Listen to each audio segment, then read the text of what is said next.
সরাসরি আপনাদের থেকে বলছেন যে সন্দেশখালীতে মাকে অপমান করেছে, মাটিকে বাংলাদেশি অনুপ্রবেশকারীদের দখল দিয়েছে, আর মানুষকে দুর্নীতি আর হিংসায় শেষ করেছে। অমিত শাহজি মনে রাখুন, সন্দেশখালী আপনার মুখে মানায় না।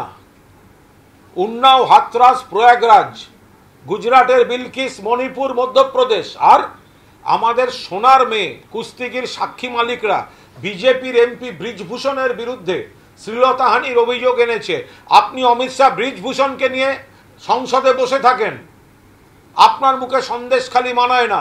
সন্দেশখালী জমিতে যা সমস্যা ছিল সরকার দেখছে, বাকিটা বহু সাজানো, অতিরঞ্জিত নাটক করার জন্য সেগুলো ক্রমশ সামনে চলে আসবে। ফলে মায়েদের সম্মান, কন্যাশ্রী থেকে রূপশ্রী, স্বাস্থ্যসাথী থেকে লক্ষ্মীর ভাণ্ডার, মায়েদের সম্মান পশ্চিমবঙ্গে সুরক্ষিত। আপনার হোম মিনিস্ট্রি রিপোর্ট বলেছে সারা ভারতবর্ষের মধ্যে মহিলাদের জন্য নিরাপদতম শহর হচ্ছে কলকাতা, রাজ্য হচ্ছে পশ্চিমবঙ্গ। রইল দুর্নীতির কথা, সারা ভারতবর্ষে পশ্চিমবঙ্গের শুভেন্দু অধিকারী থেকে আসামের হেমন্ত বিশ্ব শর্মা থেকে শুরু করে চারপাশে যত আছে, নারায়ণ রানে, অজিত পাওয়ার থেকে শুরু করে, আপনারা যাদের দুর্নীতিগ্রস্ত বলেন, আপনারা যাদের বিরুদ্ধে সিবিআই করান, বিজেপিতে যোগ দিলে, বিজেপিতে চলে গেলে আর এনডিএতে ঢুকে গেলে তারা সাধু হয়ে যায়। আপনার মুখে দুর্নীতি শোভা পায় না।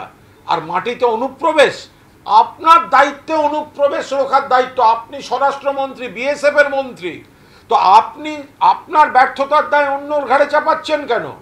আপনার স্টেটমেন্ট স্ববিরোধী, দ্বিচারিতা, আত্মঘাতীমূলক।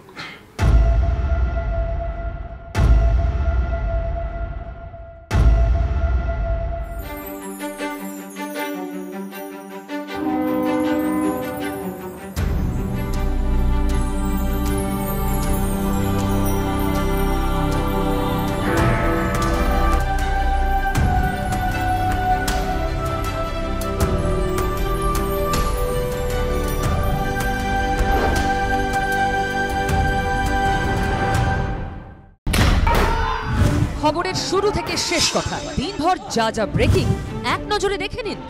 একের পর এক খবর, জেলা থেকে শহর, দেশ থেকে বিদেশ, না দেখলেই মিস। খবরের ধামাকা মানে 4:40 প্রতিদিন বিকেল 4টে, TV9 বাংলায়।